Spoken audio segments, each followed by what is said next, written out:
archaeologists in Scotland have made a once-in-a-lifetime discovery. As Anne MacInnes conducts an archaeological survey in the grounds of an old church, she notices something concealed in the undergrowth. Taking a closer look, she can't believe what she's seeing, a carved slab that looks particularly out of place. As it turns out, what she stumbled upon is one of only 50 known in existence. Furthermore, it was carved by the hands of ancient tribespeople. So more archaeologists make their way to the site, which is situated close to the town of Dingwall. And there, in the Scottish Highlands, they conduct their own analyses of MacInnes' find. Ultimately, they confirm her initial inkling had been spot on. Yes, the stone is indeed a substantial treasure of historic importance. Crucially, the slab is covered in carvings, shapes, and figures which have faded but can still be made out. And it measures up at a little less than 5 feet in height, though it may once have been larger. But considering it's thought to have been carved more than 1,000 years ago, its current condition isn't too bad. Shortly after the discovery, experts got to work in removing the stone from the site. And they managed to raise the slab from the ground, exposing its other side for the first time. With that, they realized that it was even more unique than they'd initially suspected. Remarkably, the other side was adorned with the image of 2 large beasts. Now, the Scottish Highlands have an extremely rich history, stretching back millennia. Nowadays, though, the region has a population considered to be among the most sparse in all of Europe. Yet this is a relatively recent development, with immigration over the last 160 years or so having a huge impact. But towards the end of Britain's Iron Age and the beginning of medieval times, the Highlands were inhabited by the Picts. Essentially, the Picts were a collection of different tribes who spoke a Celtic language, and their existence is documented in Latin accounts from the 10th century. Intriguingly, though, much of what we know about the Picts comes from their stone engravings. Furthermore, it's believed that the various groups which made up the Picts consisted of members who were close to one another. And they apparently constructed wooden dwellings to live in, but were also notably adept at working with stone. Indeed, many of their carvings are today publicly displayed in Scottish museums. What's more, Pict communities would consist of families who, in turn, were members of an individual clan, ruled by a chief. And each clan would have set out to serve its own members, thereby occasionally falling into conflict with rival factions. For instance, one group might have stolen livestock which belonged to another. But that didn't mean they lived entirely separately. No, because these competing clans did come together when it was necessary. For example, if they were under threat by an external foe, they'd unify in order to fight them off. And an overall head of the collective was decided upon, with all individual chiefs answering to the figurehead. In their book, The History of Scotland, Peter and Fiona Somerset Fry elaborated on the status of a Pict leader. The head of the kin was a very powerful man, they wrote. He was looked upon as father of everyone in the kin, an individual clan, even though he might only be a distant cousin to most. He commanded their loyalty. During times of conflict, all Pict men were expected to fight. However, in times of peace, they farmed and fished, as did the women who also reared the kids. Despite squabbles between Pict groups, they generally existed in a state of calm, from what we know, anyway. But eventually, their way of life came to be threatened by foreign forces. For in 55 and 54 BC, Roman Emperor Julius Caesar sent forces to Great Britain to invade. However, Roman rule was only really established later in 43 BC. Having said that, the Romans hadn't managed to take Scotland. And so eventually, the Roman governor of Britain decided to act. That's right, the governor, Julius Agricola, organized an invasion of Scotland, taking its southern end by 82 AD. But the following year, he tried to move further north, but was met by the Picts, led by Calbicus. Interestingly, a Roman historian called Tacitus took note of these events, ultimately providing the first ever writings of Scotland's history. In fact, Tacitus recognized that Calbicus was not the ultimate leader of the Picts, but rather one of several. Nonetheless, he suggested that some 30,000 fighters answered to the man. And he also wrote of a stirring speech which Calbicus supposedly delivered before his men battled with the Romans. In spite of the speech, however, the Romans heavily defeated Calbicus' forces, with huge Pict losses inflicted. Apparently, around a third of the Picts were killed in the battle. Yet still, the Romans could not build on their triumph. Yes, despite their resounding success, they were nonetheless unable to take control of the northern lands of Britain. So why was this? Well, over time, the Romans would try to take control of Scotland, yet all of their attempts failed. And this can at least partly be attributed to the nature of the Picts. For these people didn't live in cities that the Romans could simply take over, with infrastructure already in place. Indeed, they moved around, living by simpler means. So later on, the Romans left Scotland and its Pictish inhabitants alone. And in 122 AD, Hadrian's Wall was raised, ultimately separating Roman Britain from the Pictish lands of Scotland. 2 decades later, the Antonine Wall was built a little more to the north of Hadrian's Wall. In fact, sections of both of these fortifications can still be seen today. Eventually, of course, Roman rule came to an end in Britain. By the time this occurred in the year 410, the Pictish way of life had seemingly remained intact. While this can't be known for sure, artifacts discovered from around this period don't suggest any major changes in lifestyle. Having said that, the Romans had brought Christianity to Britain, which proved consequential. Over time, the new religion started to seep into Pictish life. As expert Stuart McHardy put it in his book A New History of the Picts, where the Roman Empire failed to conquer the Picts, the Christian Church succeeded. Before the arrival of Christianity, the Picts lived by a type of paganism which exhibited a particular focus on nature. Furthermore, they worshipped a goddess, for whom they showed signs of great reverence. For instance, they seemed to value areas in which this deity was thought to have once visited. Almost sounds familiar, doesn't it? Well, this dedication to a goddess was seemingly reflected in their gender politics before Christianity arrived. For it's understood that Pictish women were considered to be men's equals, and leadership was actually bestowed on matrilineal lines. In other words, the people's superiors were chosen on the basis of a mother's family line. But the Pictish way of life was ultimately altered with the spread of Christianity. After all, the exclusive worship of a male deity brought with it a series of implications for everyday life. For instance, the notion of sin cropped up for the first time, with females especially being thought of in this regard. By the end of the 6th century, Christian values appear to have largely usurped those traditionally associated with Picts. And though the process was rather slow, eventually their way of life was lost to history. By around the 11th century, Pictish culture and customs had totally ceased to be. Overall, evidence of the Picts comes largely from archaeological stones littered around Scotland and limited accounts from the Romans and others. So when Anne MacInnes made her discovery at the old church grounds in the Highlands, it was a momentous occasion. For she had, after all, just come across an extremely rare Pictish artifact.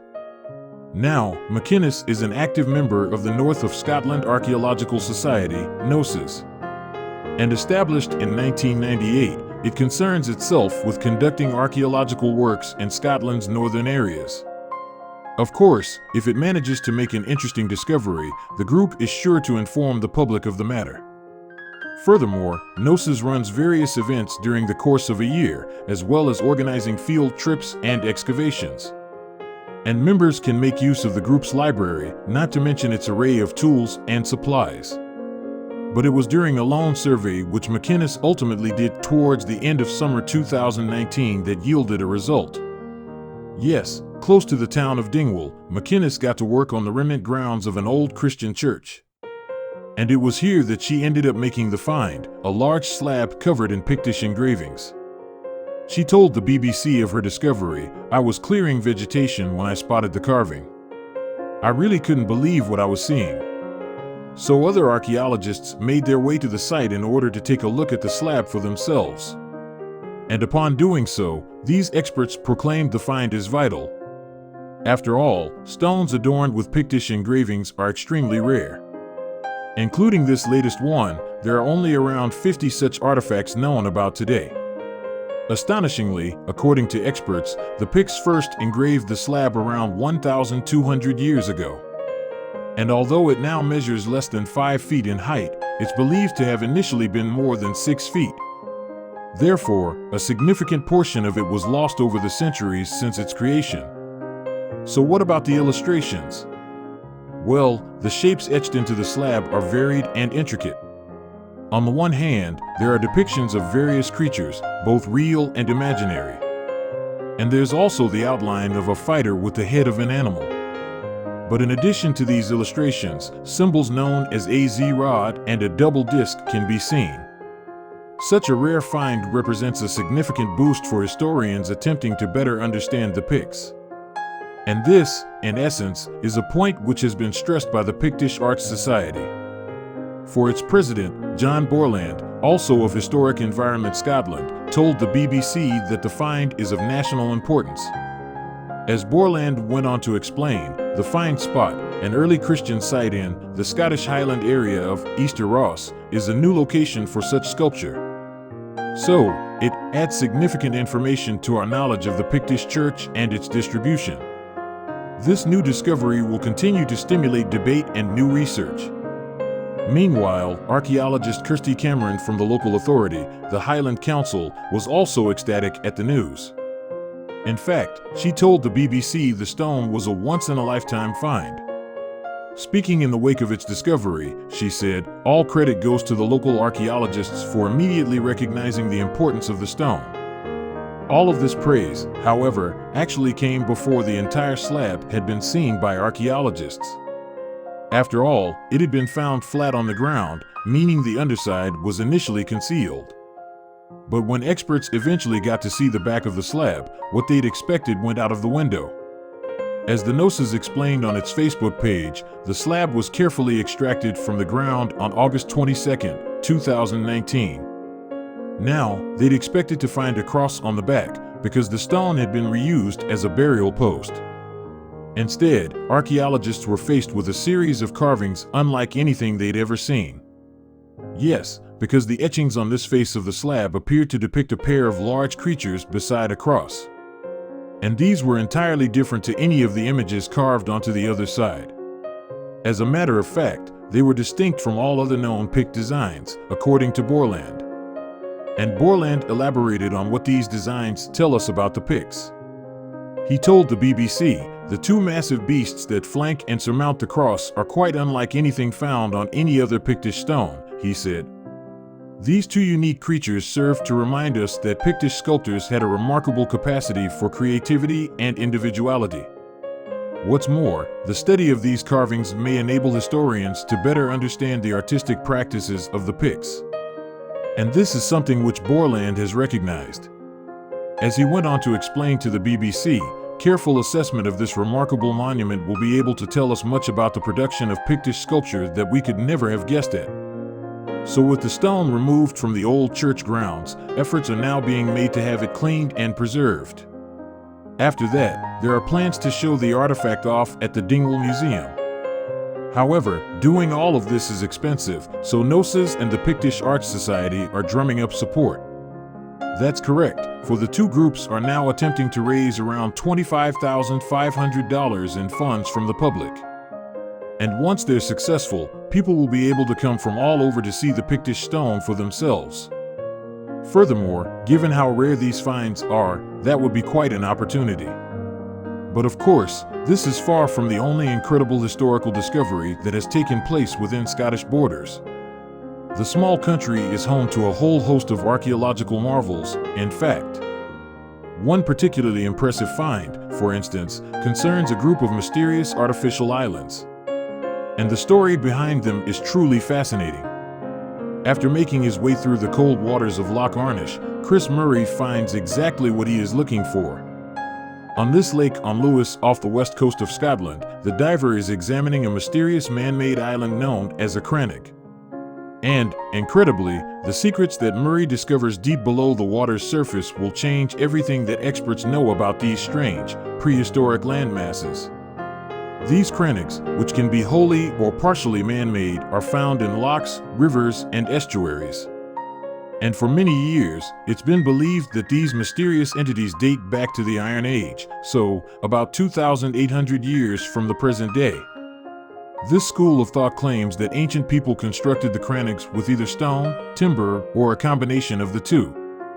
Humans are then thought to have erected buildings on the artificial islands, again using wood or stone.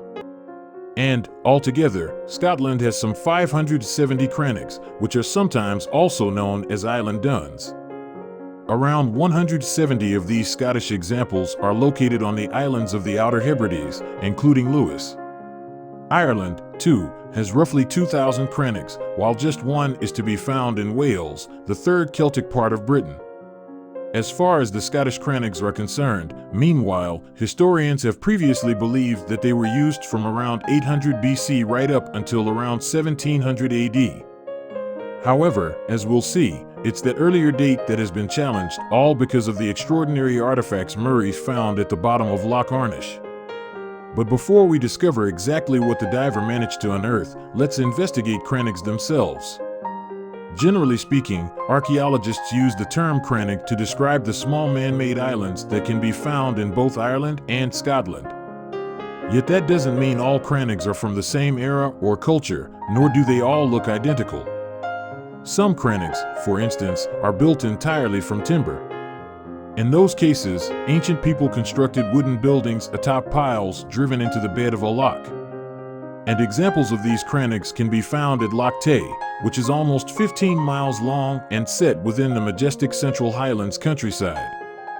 In fact, Loch Tay boasts an excess of 20 crannogs, all of which are thought to date back to the Iron Age, although the timber remains of those islands now lie beneath the water. These particular wood-built crannogs featured roundhouses with thatched roofing that were supported on a series of timber piles. The roundhouses made for easily defensible dwellings, too, as the loch itself acted as a natural moat. In 1980, however, archaeologists began working to discover the crannogs of Loch Tay. Fortunately, they found one such example at a place on the loch called Oakbank, which is adjacent to the crofters village of Fiernan on the loch's northern shore. Crofters, in case you didn't know, are farmers who work smallholdings in the Highlands. And as it happens, the Oakbank site yielded some extraordinary Iron Age artifacts. You see, the experts didn't just uncover the timbers with which the crannog had been built, but they also turned up clothing and tools from 2,600 years ago. A butter dish was even found that still had traces of the foodstuff encrusted on its surface. And these valuable discoveries would ultimately act as the catalyst for an amazing project that was carried out by some experimental archaeologists in 1994. Experimental archaeologists aimed to learn more about ancient peoples by attempting to replicate things that they once did. Sometimes, that even involves reconstructing whole buildings or edifices, and that was certainly the case with the 1994 plan. You see, the specialists decided to create their own Iron Age crannog on Loch Tay near the village of Kinmore. Here, they would build a modern crannog using the same materials and methods that had been used 2,600 years ago. The team from the Scottish Trust for Underwater Archaeology started by sinking 168 wooden piles into the bed of the northeastern tip of the loch. After that, they built a 65-foot-long causeway from the shore to the site of the crannog. Then, on top of the timber piles, the group laid a nearly 50-foot wide platform on which they would ultimately erect a roundhouse with a thatched roof. However, the key to successfully creating a crannog was, and still is, the right timber. The Iron Age builders may have been knowledgeable foresters, in fact, as they needed to ensure that the correct tree trunks were readily available for their constructions. And the 20th century group also picked carefully, selecting alder trees for their piles. Of course, Iron Age people would have used many types of timber for different purposes, from cooking utensils to structural supports. It seems probable, too, that some of the humans living during that era were highly skilled carpenters who would have had an acute understanding of the different properties of various types of wood. It's also likely that the Iron Age crannogs were attached to farms on the land by a loch's edge. The ancient people would therefore have raised cattle and grown crops in fields on the lake's shores, while sheep grazed on nearby hillsides. Nature would also have provided supplies such as wild fruit and nuts, game that could be hunted, and herbal medicines. Yet the archaeologists who reconstructed the crannog on Loch Tay soon discovered one of the most difficult parts of the process, the positioning and sinking of the piles into the bed of Loch Tay. The piles formed the structure's foundation, too, so they were key to the success of the project. And it didn't help either that the builders had to achieve their feat without the benefit of modern technology. But how did Iron Age people manage to pull the process off? Well, in order to begin constructing the crannogs, humans living 2,600 years ago must naturally have used rafts or boats to get out onto the loch. After that, they would have erected some sort of wooden scaffolding so that they could set to work on driving the piles. The ancient Scots would have then transported the trunks of alder trees, which could each have been up to 30 feet long, out onto the water. And since the tree trunks would have floated, builders at the time wouldn't have struggled to get them positioned correctly on the loch. Getting the wood into the correct vertical position to start driving it into the lake's bed would have been a lot trickier, however.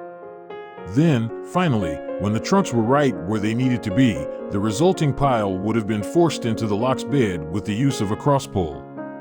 The archaeologists reckoned that it would have taken 12 days of hard work to get the 168 piles necessary for the structure. These piles would have then been sunk to a depth of around 6 feet, after which the builders would have laid a platform. Then, following that part of the process, the Iron Age people would have started work on constructing a roundhouse. The ancient builders would have fashioned joinery joints attached with pegs and secured with rope lashes to create the platform. Round timber beams were also utilized to make the floor of the house, while the roof would have been constructed from reeds from the loch itself. The walls, meanwhile, were made by weaving together thin sticks that had been cut from hazel trees. And as we've noted, experts formerly believed that the crannogs in Scotland could be dated to around 800 BC. In 1980, though, archaeologist Ian Armitt made a discovery on the Outer Hebrides island of North Uist that challenged this assumption. You see, back then, Armitt found that a crannog called Eilean Domhnall was actually between 5,200 and 4,800 years old. Of course, Armitt gave a much earlier date than experts had previously recognized. And as a result, archaeologists began to wonder if crannogs may actually have been widespread during the Stone Age.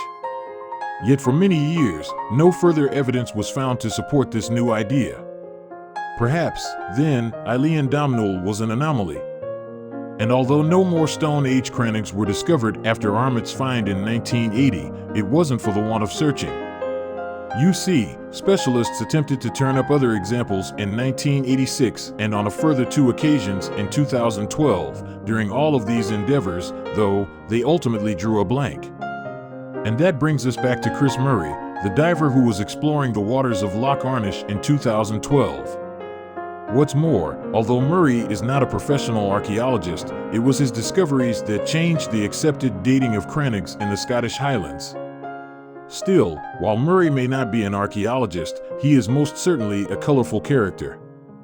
Born William Ian Murray in London, the diver would go on to be raised in Dornoch in the Scottish Highlands county of Sutherland. Dornoch, which lies on the eastern coast of Scotland, is a pretty coastal town and resort that is known for its sandy beaches. Murray was then educated at Dornoch Academy before joining the Royal Navy, where he served as a diver on special missions to disarm explosives. After that, he worked as a diver in the North Sea oil fields prior to becoming part of the British Coast Guard. And during his 22 years with the Coast Guard, Murray earned a reputation for outstanding bravery. In 2001, for example, Murray took part in the highly perilous rescue of the crew of German fishing boat Hansa. At the time, the vessel was situated some 200 miles from the Outer Hebridean island of Benbecula and was in severe difficulties during a storm. And while, tragically, 6 of the crew would perish, a further 9 ultimately escaped to a life raft. Murray brought all of these 9 crew members safely aboard his helicopter and would go on to win the Queen's Gallantry Medal for his courageous feat. But, now in his 60s, Murray was pursuing the gentler activity of diving around that crannog in Loch Arnish. And what the diver found in the water there would not only surprise him, but also astonish and delight archaeologists. Lying around the underwater edges of the crannog, you see, there was a treasure trove of Stone Age pottery. Specifically, Murray uncovered two distinct varieties of ceramics, one known as Hebridean Neolithic and the other as Unstan. Then, after having made his fateful find, the former serviceman teamed up with Mark Elliott, a conservation officer with the Museum Nan Eilean in Stornoway, to explore other crannogs on Lewis. And while investigating these sites, which had been identified using Google Earth, Elliott and Murray turned up even more examples of well-preserved Stone Age pottery in the waters around them. It seemed, then, that the Stone Age crannog on North Uist was not unique, and that such structures had indeed been in use around the Outer Hebrides during the Stone Age. Yet Murray and Elliott's findings gave rise to a whole new set of questions. Why were Stone Age people hurling their crockery into the lochs around their crannogs, for example? Well, the University of Reading's Duncan Garrow attempted to clear some of these matters up when he spoke to National Geographic in June 2019. And the interview came just after he and a colleague had published a paper that revealed the truth about the Stone Age crannogs. When talking to the magazine, Garrow, an associate professor of archaeology, called the discovery of these ceramic vessels amazing. He added, "I've never seen anything like it in British archaeology. People seem to have been chucking this stuff in the water. But why on earth would they do that in the first place?" Well, Garrow and his fellow archaeologists said that perhaps the pots were hurled from crannogs into lochs as part of some kind of festival. This celebration may have itself been related to religious rituals or social ceremonies, or perhaps a mix of the two. Since the Stone Age people did not leave written records, however, we may never know for sure. Fellow archaeologist Vicky Cummings, who works at the UK's University of Central Lancashire, also highlighted how baffling this practice of throwing the pots into the lochs was. By way of an example, she pointed out to National Geographic that these particular crannogs seem to be far from any Stone Age villages. The structures are also nowhere near any signs of human burial, which are often connected with ritual ceremonies. This made whatever rites may have been observed at the crannogs all the more mysterious. There's no doubt either that Stone Age people in Britain had a habit of building monumental structures from rock. You need look no further than Stonehenge, arguably the most famous British structure of that period, for evidence of this. Even so, these crannogs reveal yet more about Stone Age dwellers' apparent penchant for construction with the material. You see, these Stone Age crannogs were built in a different way to any of the Iron Age examples, such as the one reconstructed by experimental archaeologists at Loch Tay. Yes, while the Iron Age varieties were entirely made of timber, up to and including the piles used to support the roundhouses, their older counterparts on Lewis and North Uist were created using an alternative method. In particular, the Stone Age crannogs utilized massive boulders as foundations rather than wood. It seems, in fact, that their builders hauled rocks weighing up to 550 pounds onto the lochs before dumping them into the water. And maneuvering these huge lumps of stone into position must have taken a substantial amount of extremely hard human labor. Cummings observed to National Geographic, who would want to spend all of their time putting stones in a loch? It's a crazy thing to spend your time doing. Nonetheless, the archaeologist went on to speculate about what these ancient Britons may have been doing all those thousands of years ago.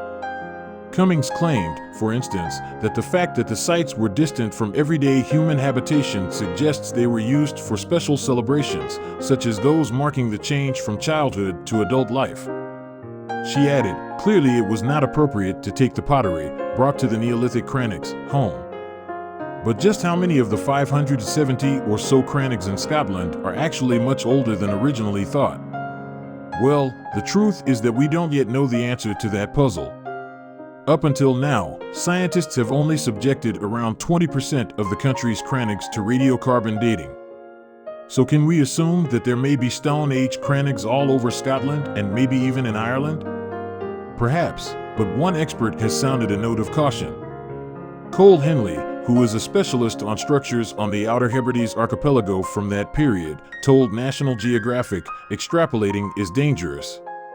It's like trying to do a jigsaw when you've only got 5 pieces and you've lost the box and don't know what the picture looks like. In any case, we can be fairly sure that crannogs were a feature of Stone Age life on the lochs of the Outer Hebrides Islands.